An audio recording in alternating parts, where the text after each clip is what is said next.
Hi, Zach. How are you? We just saluted each other. Yes, I was Mm-hmm. trying to remember what that's called because I probably never really saluted someone in my life. For the viewers who are just listening, not the audio aspect of that. Hello and welcome to another edition of The Fervent 4 show. What episode is this? 162. Wow. And we've been at it. It's a lot. 162. Yeah. What was your favorite episode ever? What number? They're all fun. I don't know. I mean, I don't know. There's a few that stand out. I mean, certainly Scratch was great. Scratch Labs. Mm-hmm. I don't remember the numbers on all these, but certainly, I mean, episode 100 was a fun one as well. All our guests are fun. Storytelling is fun. Learning about new people is fun. Giving people a platform to talk about their passion is fun. They're all special. How about you? I'm not sure. The solo one that you did, that was my favorite one. Oh, yeah? I don't know. Yeah. Well, and we were talking before going live that we roll with the punches on this. And that particular day. I thought you did good because you don't normally do solo things like that. No. And so it's a... Jeff Johnson was sick, and then something. Were you sick as well, or you something? I was out of the office. Yeah. And then, that's what my email said. Yeah, that was. If you are not or if you want to improve like your on stage speaking skills, go get on live on one of the platforms and just talk to that little thing up there, and try to go for an hour. Like that is not the easiest thing if you've never done. Just do 10 minutes to start. Like it's because everything that you think you're gonna say, you get done in 20 seconds, then you're like, deuces, I'm out, but I'm still supposed to go for another 59 minutes and 40 seconds. Look at that math, people. Yeah. That was I'm interested in this guest today, Crystal Lugo, because neither of us really participate in what the end function is. Yeah. Right? And we typically, this might be one of the first product companies. It's very few physical product founders we've had on the show. Yeah. Which is interesting. Is that because there's not a lot of products in this area? Why do you think that is? I don't know. I mean, hardware is hard, and I'm sure we'll get into that with Crystal to find out how difficult that challenge is. I mean, just anytime that I think you have a physical product, there's a lot of challenges that you have to overcome. Probably different. I don't know. Let's just jump in. There's so many questions that I have. Welcome, Crystal. Welcome. Thank you, Tim. Thank you, Zach. Great to be here. Yes. Also, we should add that you are the equivalent to Michael Jackson's father as a director for videos. So as we're tagging you, yes, gotta make sure it's only taken 162 episodes to get Michael Jackson's name mentioned on the show. So here we are. Here we are. My husband would like it. Yes. Yeah. But to your point, Zach, it's one of those things where we do some research to find out, hey, who are we talking to, just so we can formulate questions, what direction we want the show to go to. So then that led to YouTube, which led to a pitch that was done. And we talked about the pitch, and we'll get into that in the show, but all fun stuff. So yes, love to hear about your journey. What are you here for? Tell us about what you got going on. Sure. So I love to talk about how I even came up with the idea and where it began. It began in 2009 when I was faced with a tough decision whether to go back to work or to stay home. Graduated from Virginia Wesleyan University and was in the banking industry for about 3 years. And my husband and I decided to have a family. And after 12 weeks of maternity leave, I was faced with the decision, do I continue or be a stay-at-home mom? But the cost of childcare was so expensive. This choice was already made for me. After a year being at home, I felt very conflicted because just having a business background, I knew there was something more that I can be doing in the corporate world versus being at home. But then I realized, well, I've always wanted to start my own business, but what was it going to be?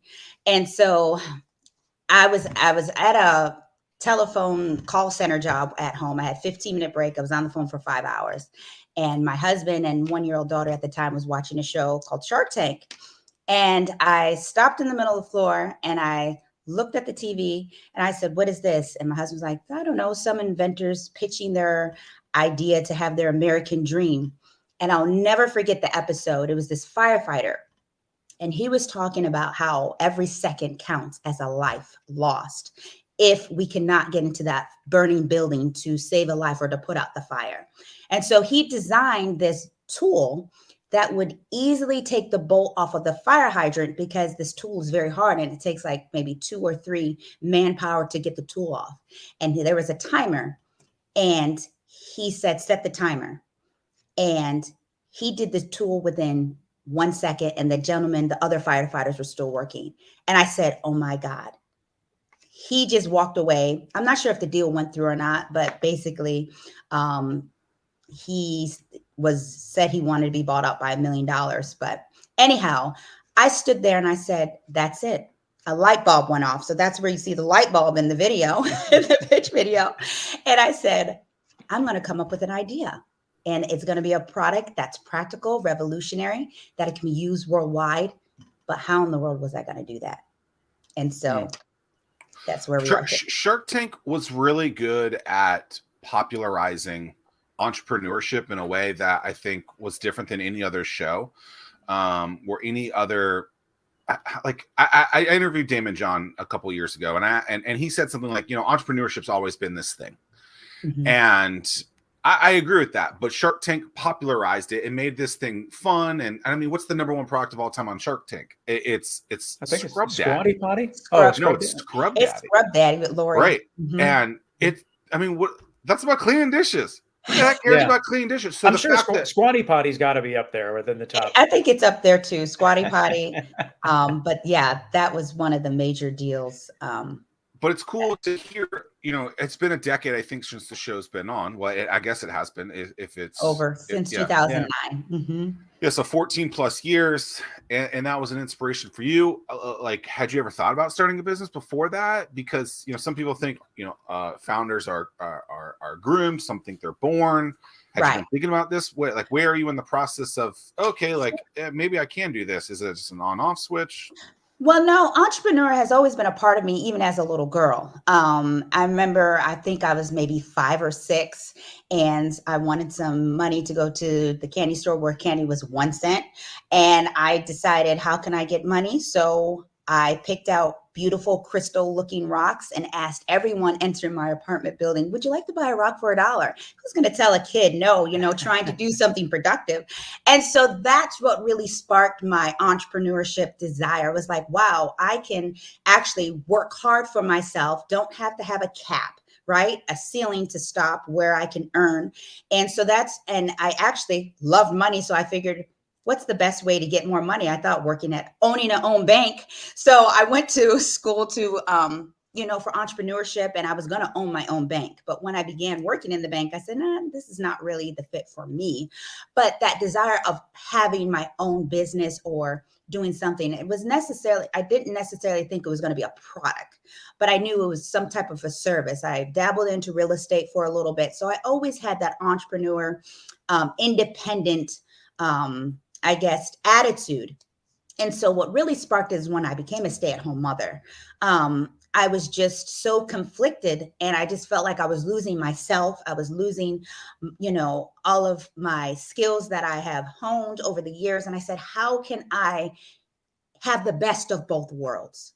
And so it was honestly through my passion, my persistence, just right time at the right moment, when I walked into the living room and Shark Tank was playing and saying, hey, you can do something impactful just like these individuals on TV. And that's where I prayed. I was determined. I said, I'm not going to sleep until I come up with this idea. I don't know how I'm going to do it. That's where I want to go next. So you got the spark is ignited. That's what you want your journey to be.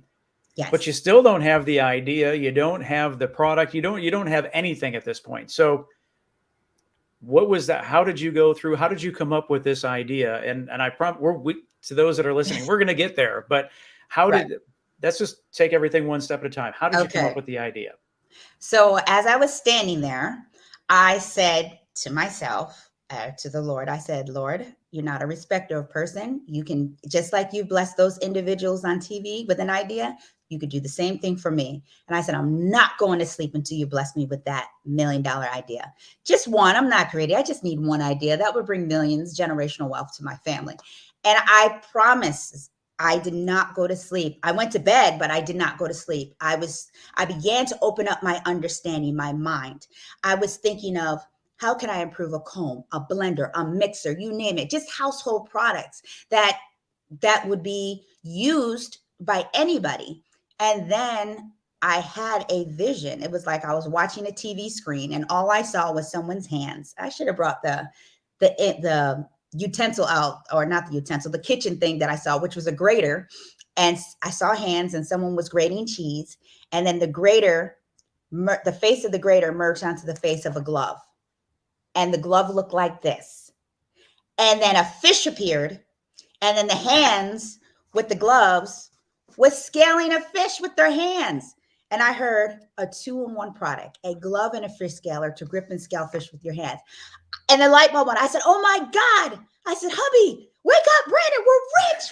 He's like, I don't know what you're talking about. Of course, if he's watching, he's probably smirking and shaking his head. But yeah, so he didn't understand what I was even saying. And I don't blame him. It was like 3:00 in the morning, but I immediately grabbed my Android phone at the time and went to Google and put in the name GloveScaler. Nothing was coming up. I put, okay, a glove to hold a fish, glove to scale a fish.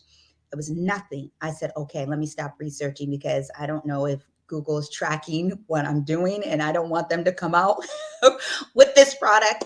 And I didn't know where to begin because, again, I always wanted to start my own business, but as a product was totally different. We are talking about getting a patent. You're talking about looking for a manufacturer. So it was so overwhelming. And there was not a lot of resources like 11 years ago when you want to start something to this magnitude. So And then, so you have the idea, you start doing your initial Google searches. I have the same conspiracy theory as well, not necessarily with Google, but when I'm looking for domain names, I'm sure like GoDaddy, if you search if a domain name is available, that next time you go to find it, it's gone, and that's why you have to do it incognito. Right. Oh, that's true. So what did you do? What was the next steps? Do you fish? Are you and your husband fisher people? I can say we kind of are now, but no, it's not like I went out every weekend. Like I said, my daughter was 1. My husband was a special education teacher at the time. I'm a stay-at-home mom working this part-time job. But no, it wasn't like I went out and fished every weekend and I said, yeah, this is a problem. I literally prayed, and I can't take any credit, but the Lord Jesus gave me this idea, and I'm so grateful that he entrusted me with this idea that has never been done before. So I sat on it for a year because on one income, I was learning how expensive it was to even file for a patent. So I started with a provisional patent first. I said, before I begin speaking to any companies, try to have them understand any idea what I'm talking about. Let me at least get some legal coverage. So I filed for a provisional patent, and then the attorney told me, he said, you need a prototype because you can't just really articulate what's in your head. You have to actually show that it's a proof of concept, that it works. He said, you don't want to spend thousands of dollars on a product that will not work. And he says, so many entrepreneurs fail to actually work to do a prototype before they spend thousands and thousands of dollars. So he said, let's just start with a provisional patent. And he says, and then you need to work on. So I did it my own sketch, again, on one income. I said, how can I eliminate the cost up front? So I just took a paper, I traced my hand, and then I drew these little spikes on the paper. And I said, okay, this is how I need these spikes to look. And then I began reaching out to different companies for a prototype. One company told me it would cost me $30,000 just to try. They don't understand. They really cannot compare other products to even understand what I'm talking about. But I'm sure glad that they would take $30,000 of my money that I didn't have at the time. Right. So I said, okay, thank you. And so I hung up the phone. And again, I'm very determined. So when someone tells me it can't be done, in my mind, I'm saying, oh, it can be done. And I'm going to prove it, why it can be done. So I looked at my husband. I said, I'm going to make my prototype. And I know he's smirking and I can see him saying this. I absolutely said this. He said, sweetheart, please don't do that. It will not look professional. I said, okay, no problem. So he went to work. I grabbed my dad and we went to Home Depot, went to Lowe's, Walmart. And again, I just had a vision. I knew how I wanted the glove to look like. And I was just grabbing stuff off the shelves, gardening gloves, these rubber looking gloves. And then I went to Home Depot and I'm like, I need metal spikes. How am I going to get individual spikes? I go to sheet rock metal. I'm like, no, that's too long. I can't cut that myself. And I'm like, I just need something that looks that I can glue onto a glove. And I found these perfect metal looking pieces. And I went home, put my daughter to sleep, and I started manufacturing, engineering, designing the working prototype. Probably after 7 renditions of it, 7 like variations of the glove, I found the pattern, I found the glue, I became a chemist, I spoke to different companies, manufacturers and stuff like that, and designed the pattern that worked so well. I recorded it. And when my husband got home and I showed him the video and I showed him in person, he said, you are amazing. I will never doubt you again. How many hours were in that? And so like, and while you're thinking about that, the 30,000 actually to me that company said, that's light, right? I feel like that's a really low number. I think people, because of what you just went through with those 7, 8 iterations, trying to figure that out, so are they. Right. That was my question. Like 30K based on how many iterations? Yeah, right. Could be 2. Yeah. It depends. Right. Manpower, labor, sourcing material. And I knew it needed to work so well that I didn't want it to fall off at, one use. Now, keep in mind, I did reach out to a company that said they would not only provide me a prototype. This was probably like 8 years ago.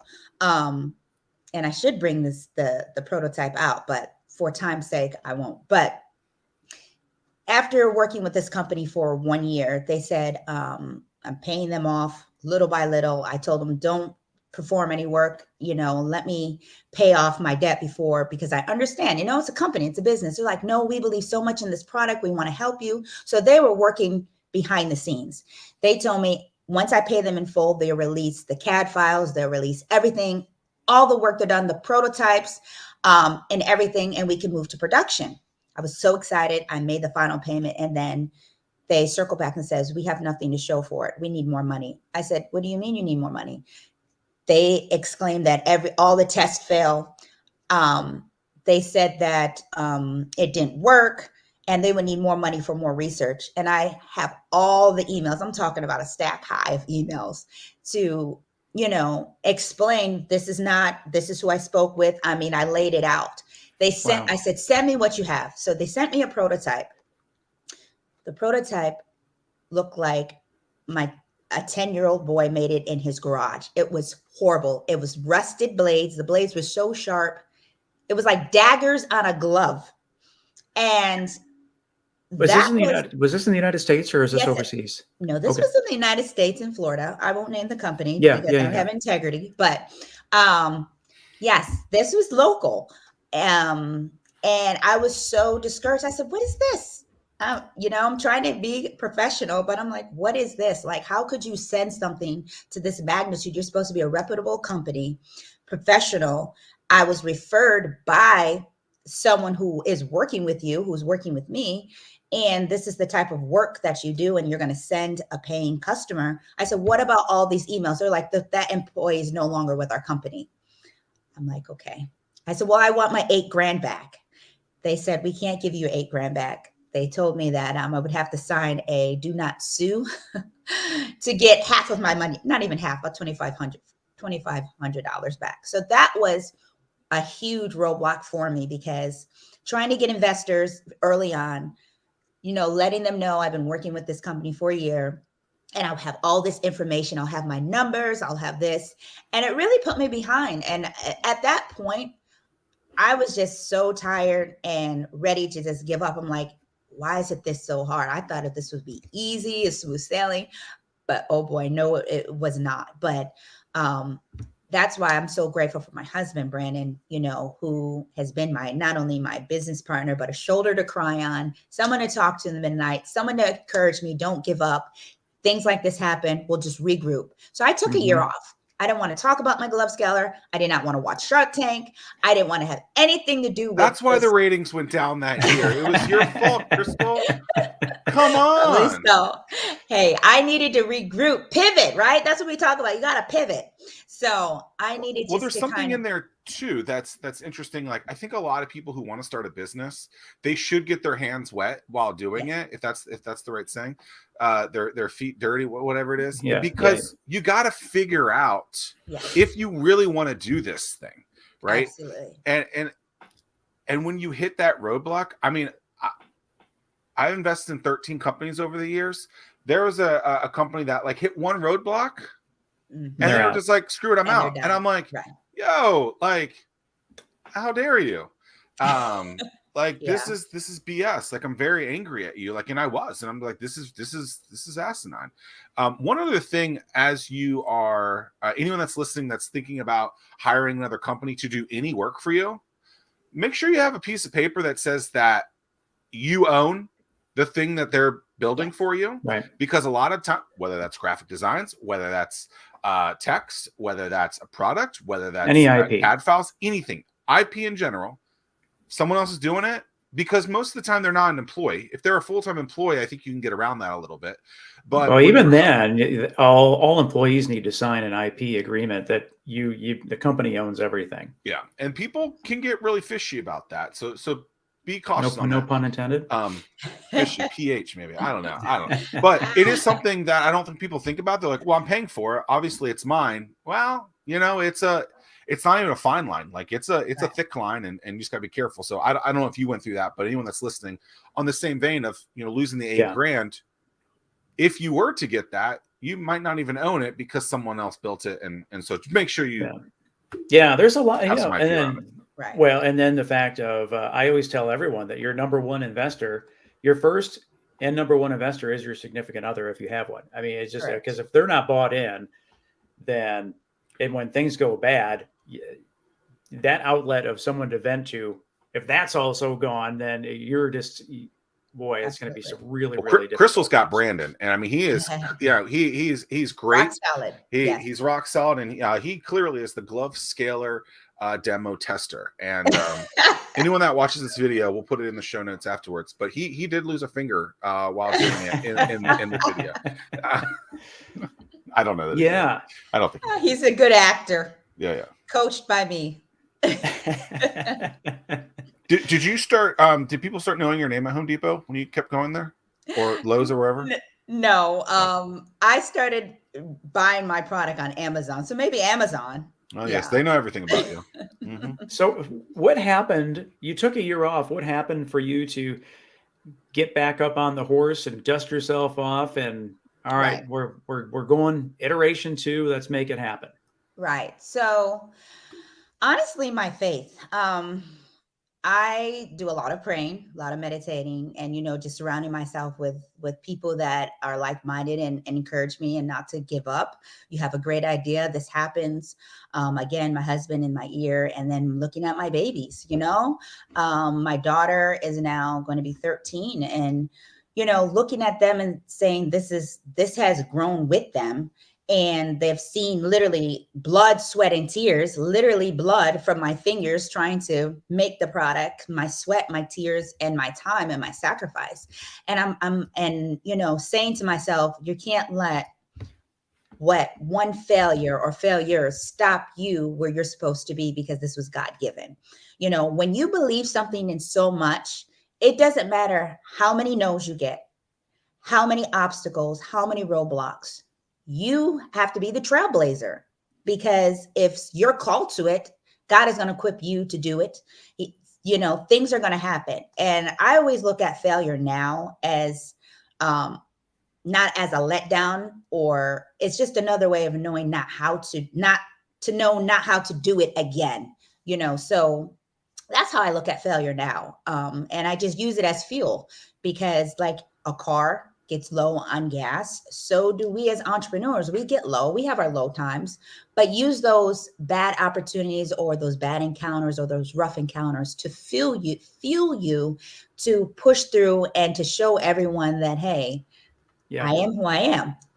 I agree. In the sense that at the time, $8,000 seems Right. monumental, but I would rather have an $8,000 lesson than an $80,000 or an $800,000 or an $8 million lesson. So if you Correct. can learn those things early on, then that's setting you up for Absolutely further down the road. And you have to go through those things, unfortunately. Right. In some capacity, it may not be monetarily, but there's going to be setbacks and there's going to be times that you have to regroup.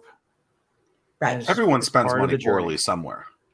It doesn't and I would imagine it's early on and later on. I mean, it could be 40-50% of terrible money spent. And that's on things that you've researched, and are using, whether it be an ad that didn't work, a company that didn't work. Well, I mean, it could be someone that you hire. I mean, an it's employee. Just, it could be so many different things. Yeah.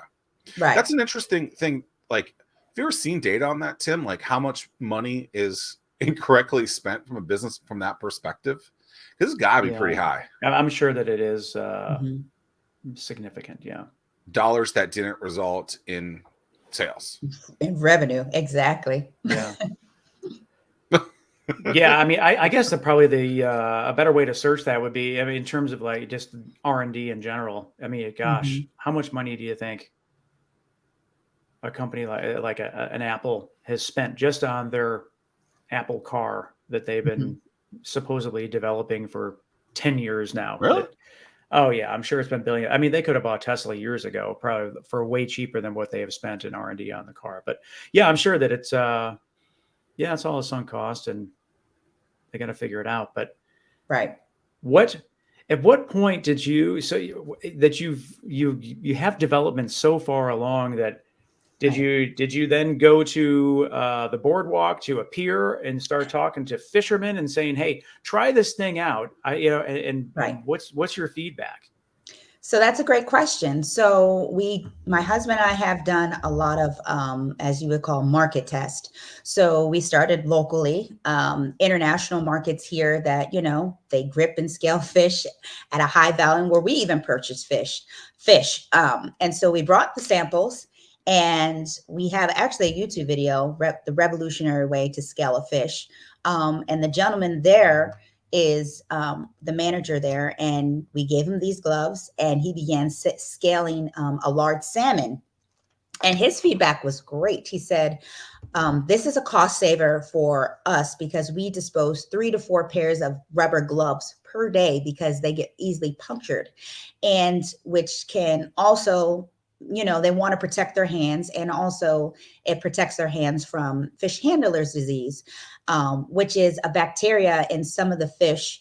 If you get punctured by their spine or the bones of the fish, it can cause painful abrasions that seep into your skin and can cause surgery at times, but it's a bacteria that can spread easily in your hand and has to be treated aggressively. So he did recommend making sure, of course, these were just the prototypes, but how to have more coverage with the glove, as in waterproof and stuff like that. So we went to another fish market. We went on a charter boat, fishing boat. We have gone to Impex, which is one of the world's largest trade shows in Pittsburgh. So we had a lot of great feedback there. Even up north, as we were discussing earlier, I'm from upstate New York, visited a bait and tackle shop in Albany as well. So we have done a lot of different market tests, speaking with fishermen. We went to Baltimore, Maryland, Lexington Fish Market. It's so many places. I have a rundown, but yes, we have done a lot of scaling, watching people scale.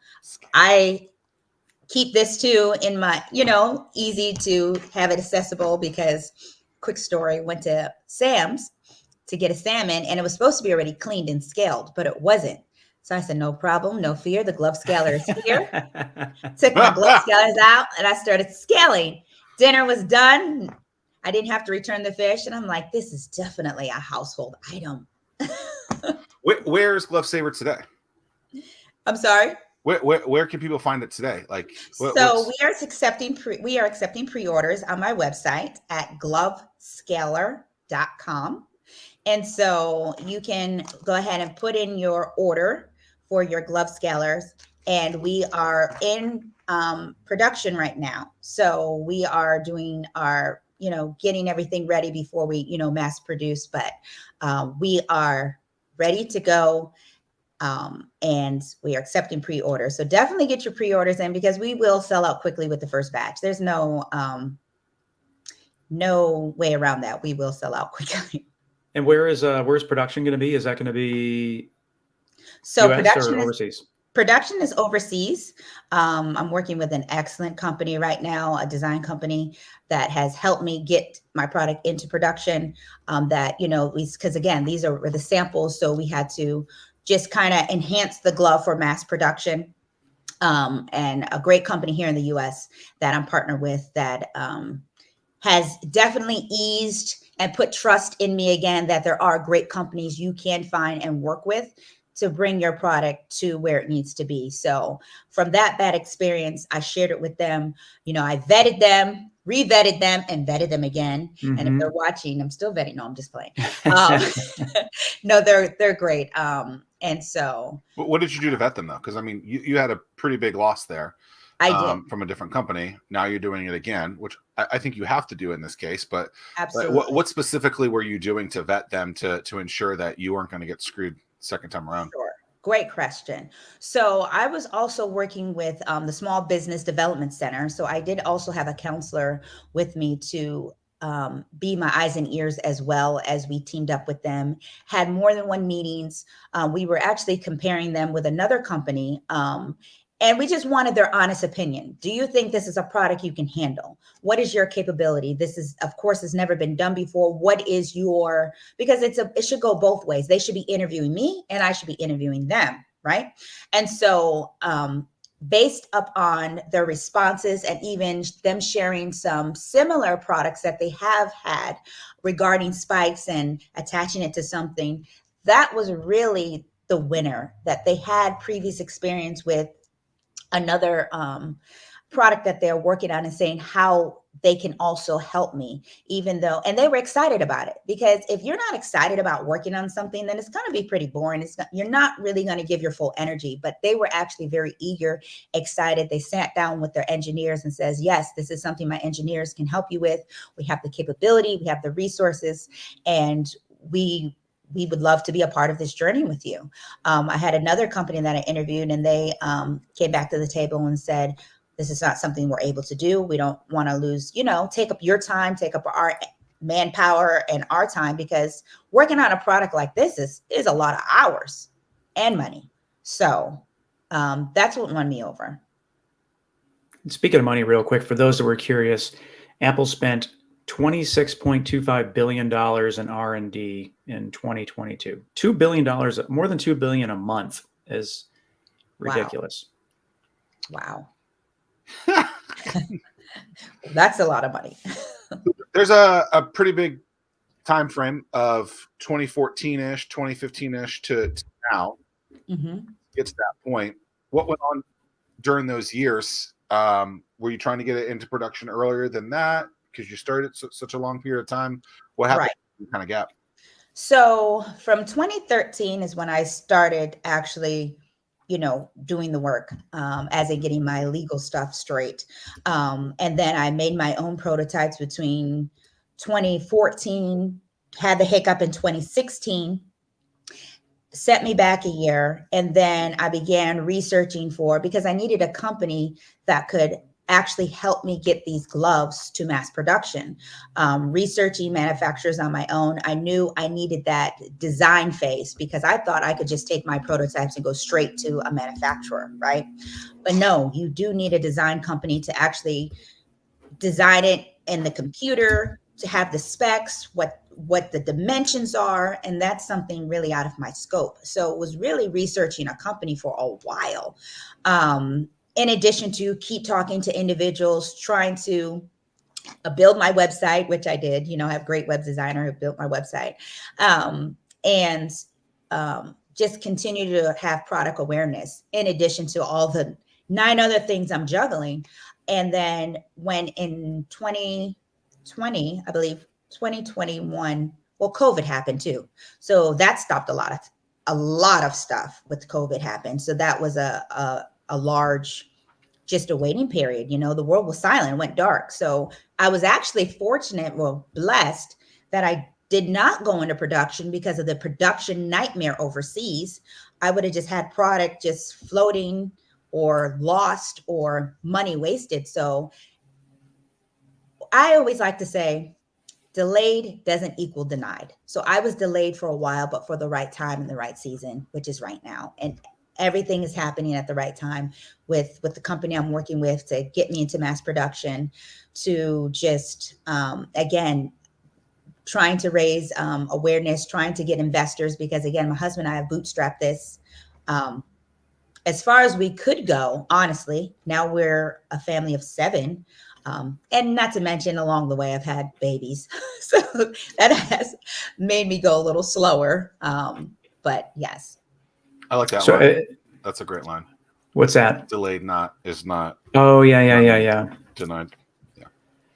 Well, so have you raised any money to this point, or are you still fully 100% bootstrapped? So between winning money at the pull-up and pitch, that was an awesome blessing. I have raised outside money through family and friends with gifts, and again through just my husband and I. Well, really, my husband's hard-earned money, but no investors at the moment, but definitely in talks with some investors. And so segueing into pull up and pitch, I would love to hear of your experience with that, and describe for those that don't know what pull up and pitch is, what that's all about.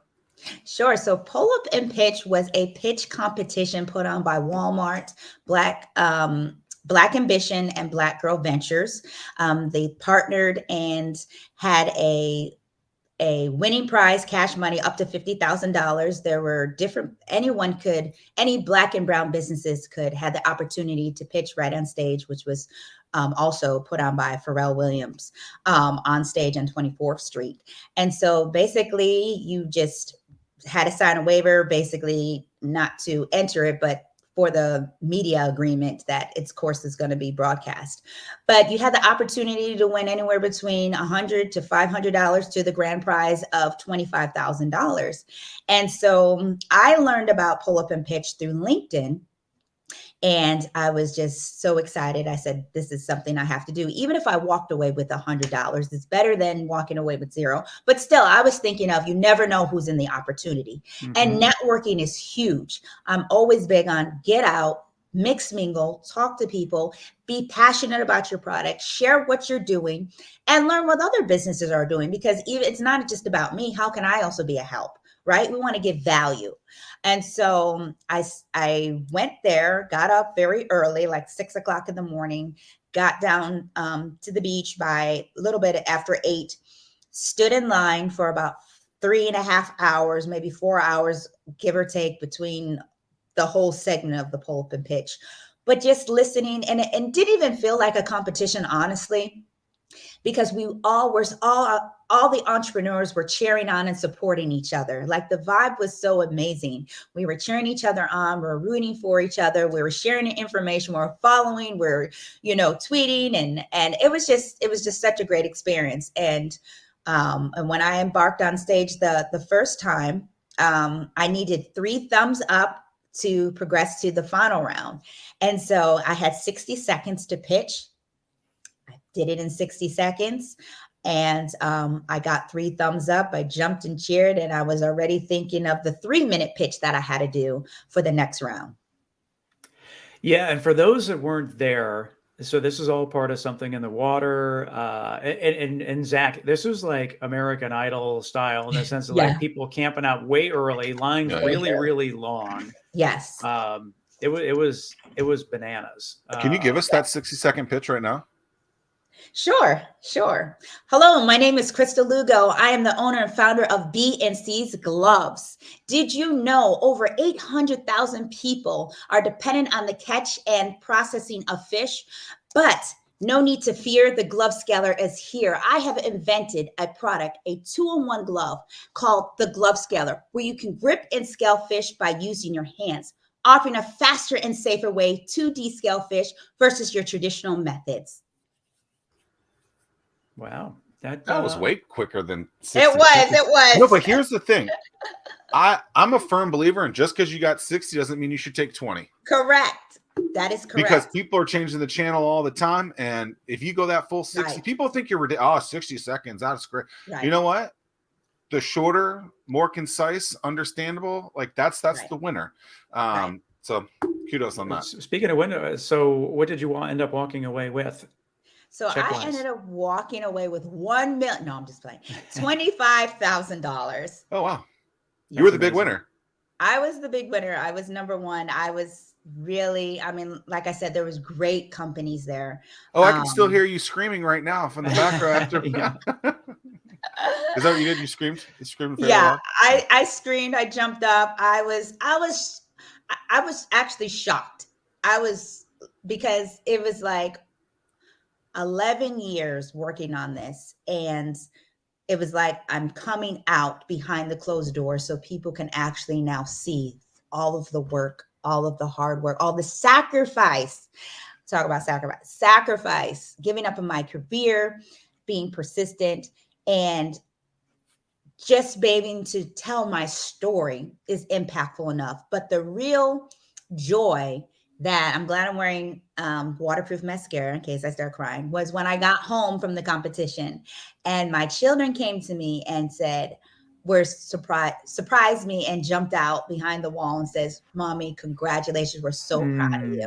Like they finally understood why I was doing this, the hours and hours I would stay up at night, trying to network, trying to link up with different people not returning my phone calls, or people saying, "No, not this time." People saying, "Oh, if I was you, I would sell it," or trying to take my idea.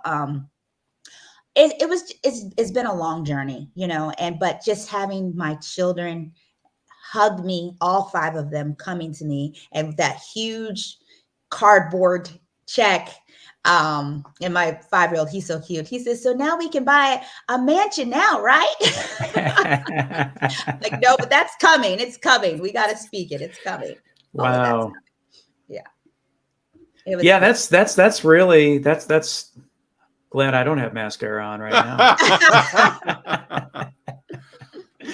But no, it is so true though. I mean, kids are a motivational thing, just in the sense of, because you have to show them firsthand that nothing comes easy. You've got to put in the work in order to get the outcomes that you desire. So I'm with you 100%.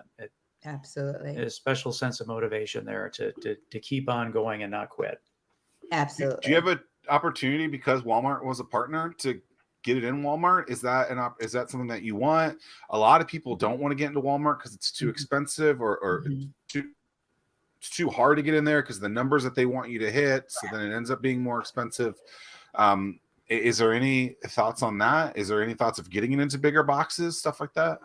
That's a great question, Zach. So at this point, we're focusing right now on e-commerce, but definitely down the road, I'm not opposed to seeing what my options are. I would love to know what it's like to get into retail, Walmart, and your bigger box stores. I think the more the glove is be able to be accessible, the better. But my focus right now is definitely on e-commerce. I have not been approached by Walmart at the moment, but hey, I'm definitely open to different opportunities for sure. Did you meet anyone there? I mean, to me, like that, like when you're ready for that, the email subject line would be, "I won your competition." Right. Right. I mean, I think the hardest thing would be to get them to open that email. And if you're the one that they've been already given money to, like, I would start that conversation sooner than later, just to see what kind of just to see what kind of questions they're asking, see what kind of production they would be looking for, see what type of assistance they might be willing to do. There's a lot of things there that certainly include them on your Oh, updates. I have. Yeah, Yes, your monthly, quarterly updates. Absolutely. Well, didn't they invest in Drone Up? Yeah, big time. Yeah. Oh, wow.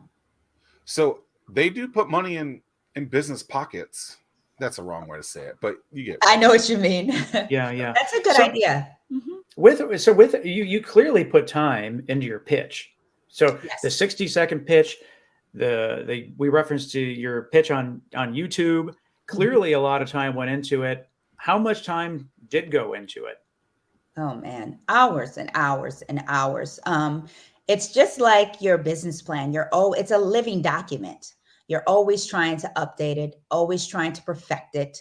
The more you do it, the better it will be, because it becomes a part of you.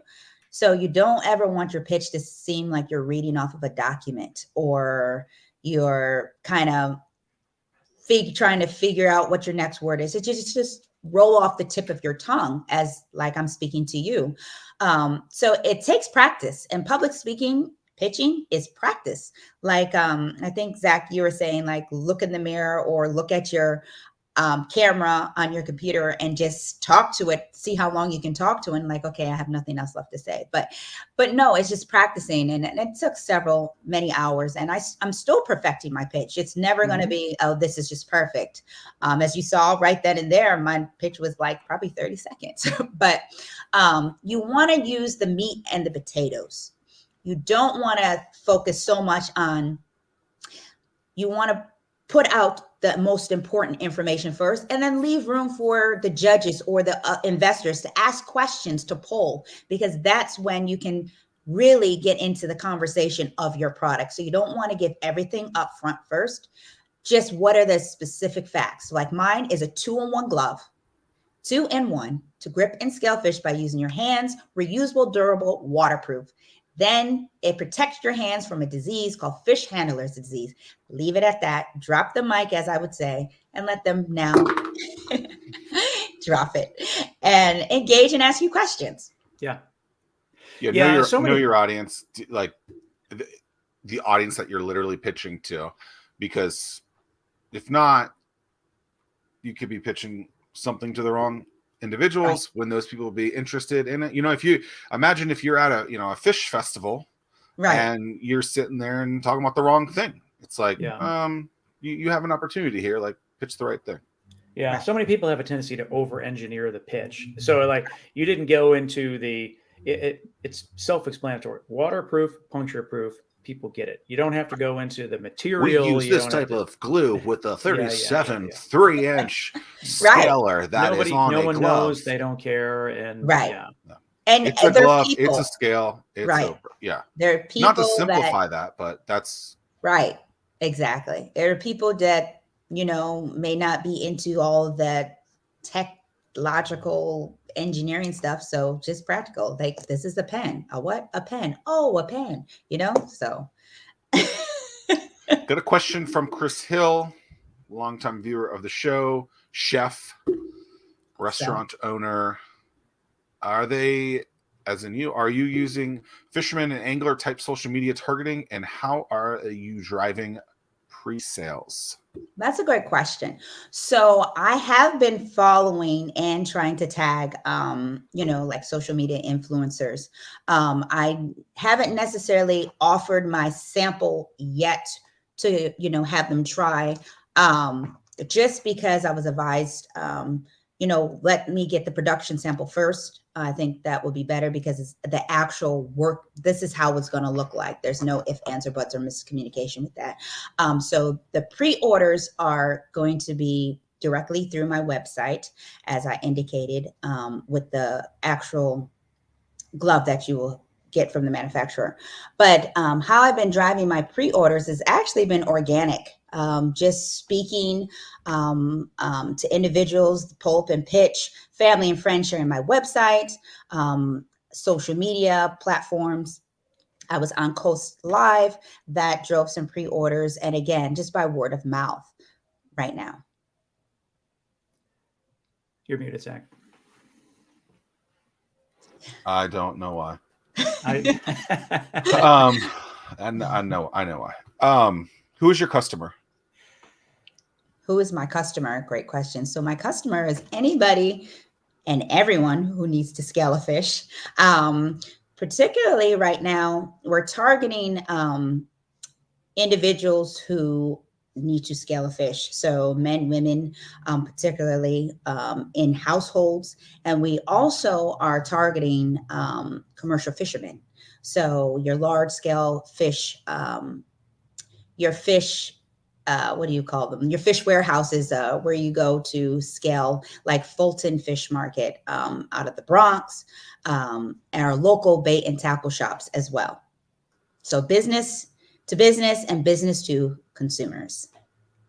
mean, to me, it just seems I don't what after watching the pitch on YouTube, Mm-hmm. it just I was it just it's so easy. Like to go back to the old school way with a traditional fish scaler, to me that just seems so antiquated after seeing the demonstration that you Thank all you. provided. This coming from a Thank guy you. who does not eat seafood. Yeah, but I had no idea. I mean, it was just like just with the finger, just I mean, it was just like wow. I mean, that I had no I can idea. tell you, if you don't scale fish, you're going to have to scale a fish because it's that fun. April on Coastal, never cleaned a fish ever. And she tried my GloveScaler and was like, wow, this is actually fun. So it takes the disgruntle and ickiness and put on an apron and just scale the bad boy. I have to ask the dumb question. And when it comes to packaging, do you have to put a warning label on your packaging not to slap somebody in the face wearing the glove? Because you know it's going to happen. I mean, it's just use at your discretion. I haven't thought about that, but there will be a warning. I'm sure I will speak to my lawyer what type of warning. I mean, it's just one of those things. Every dumb warning you see on any packaging happens for a reason. I mean, it just. Right. But do you see that on tortillas? Because you got people slapping on the tortillas. I've not seen that, but I saw something in my Twitter feed yesterday with like the slapping contest, a human against a robot, Yes. and man, that robot just destroyed that guy. But I have to tell you too, because I get asked, are these blades sharp? And you see that I'm pressing, and they are so dull that you can scrub your hand. Well, here we go. Scrub it. Like a exfoliating glove. It's a 3-in-1. Yeah. So someone was like, this is an awesome back scratcher. I was like, hey, whatever works, just But yeah, buy the glove. That's right. Buy a second and third pair. Yeah, one for everybody. One for fishing, one for your back, hair massager, whatever. But yeah, so it doesn't destroy the skin off of the fish whatsoever. So it's that dull, and it's great. So it's fascinating. Thanks. What's next? Are you just solely focused on pre-orders? Is there a minimum production number that you're trying to hit, or are you just trying to hey, whatever we can blow out of the water, so to speak, no pun intended, to continue to drive costs down? Right. So that's another great question. So, right now I'm in talks with the manufacturer as well as with, my design engineer team. They're providing support, and we're working on what that number should be for mass production. So, but we're ready to begin fulfilling orders as soon as it comes in, anticipating in the next few months, we'll start distributing our product out to our customers. So definitely, like I said, get your pre-orders in so they can be your Christmas gift, birthday gifts. And if you live in Florida or a state that never has winter, right? So you don't have to worry about the season's going to shut off. But yeah, they're awesome. They're a great gift, something unique. And I like unique stuff. What's something we haven't talked about that you want to talk about? Maybe to get to know me, some hobbies that I like to do. I think that's kind of cool. What are your hobbies? So I'm an awesome martial artist. So I've done karate for a long time. And I'm a drummist. So I'm a drummer. So I'm a percussionist. I play the drums at my church. And what else do I like to do? I like to do a lot of things besides inventing. I like to stay active, play basketball with my husband, just love to be outdoors with my children because we're a large family and we like to, play sports and yeah, and I'm also a real estate agent as well. Wow. Do you have another invention in mind that you're ready to deal out once this one's off to the races? I do. I have more than one because I'm so grateful when God blesses you with one idea, it doesn't shut off. So my mind is constantly. I thought you wanted $1 million idea. Now you're getting selfish, Crystal. Come on, watch out. Hey, the gifts of God are irrevocable. So he blessed me with the inventing gift. So now it's just turned on. So it's my mind doesn't shut off. So I do. I have some mom products as being a mom of 5, just nursing my babies. I've seen what's out there, what works, what doesn't work. So I can't really get into detail what I'm thinking, but there's going to be a lot more products and extensions of the GloveScaler. So there's definitely the GloveScaler is not just going to be a product, but it's going to be a brand that people will not only recognize, but will be using globally. Is that so? You're expanding that because people have asked for that, or is it just because you see the vision in terms of a roadmap for both? All I I'm can sure say is stay tuned. I'm sure it seems like a classic line on Shark Tank. That what you have here is a product; it's not a business. And right, right. Oh no, this is or a hobby, but this is no hobby. This is no hobby. I think you could say that about Scrub Daddy. Right. That's just one product. Right. One product, but and maybe that's just an easy excuse for the sharks to pass. I don't know, but yeah, you're right. A toothbrush. Or look at the ring. Let's talk about the ring. Can we talk about the ring?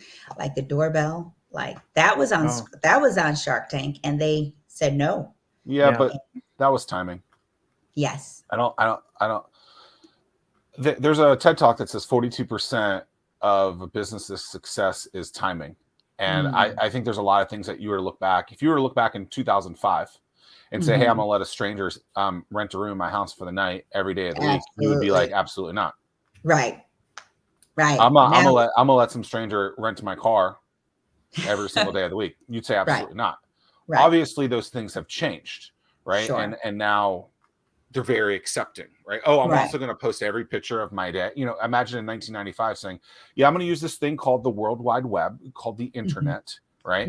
And then I'm going to start posting everything about my day, all the pictures, every place that I am. You would say that you're crazy in that case. So, I mean, obviously the evolution evolving of that has changed, and it's there. So yeah, Ring, probably the most successful business on Shark Tank to ever pitch. No one pitched there, or a huge thing. But yeah, I mean, I just don't think the time was right. Because Amazon bought it for $1 billion. Oh yeah, they did $1 billion. Yeah. Yes. I was wow. Well, for your sake, Crystal, I'm thankful that people have lived on fish for all of humanity, and I cannot believe that how blessed are you that you were the person to come up with this idea, right? I mean, people have been scaling fish for thousands of years. Like I said, people ask my story all the time. How did you come up with that? Like, why didn't I think of that? It's easy, it's brilliant, it's simple, it's practical. And I'm like, you can do it too, pray. Think of another idea. Don't touch mine, but think of another idea. But yeah, I'm truly blessed, truly grateful, and just that the Lord would choose me to execute this strategically. And that's why I'm so even more passionate about it, because this will be used worldwide. Because fish is never going away. Consumption of fish is never going away. It's actually growing. A lot of people are moving more towards eating fish, eating more seafood. So it's definitely a product that will be used and reused and continue to be used for many, many more generations to come. Well, Crystal, we appreciate your time, your wisdom, your thoughts, and check out GloveScaler.com. Scale your fish. And keep us updated. If you're also looking for a back scratcher, you can also use it for that. A massager on your head. I'm just saying there's a lot of uses there. So 3, 4, and 1, as Tim said, and kudos to you for that, Crystal. Oh, yes, a beard scratcher. Yes. Oh, yes. 5 and 1. Now, see, we're getting there. Tim, Zach, I appreciate it. Thank you for having me. Thank you so much, Crystal. You're welcome.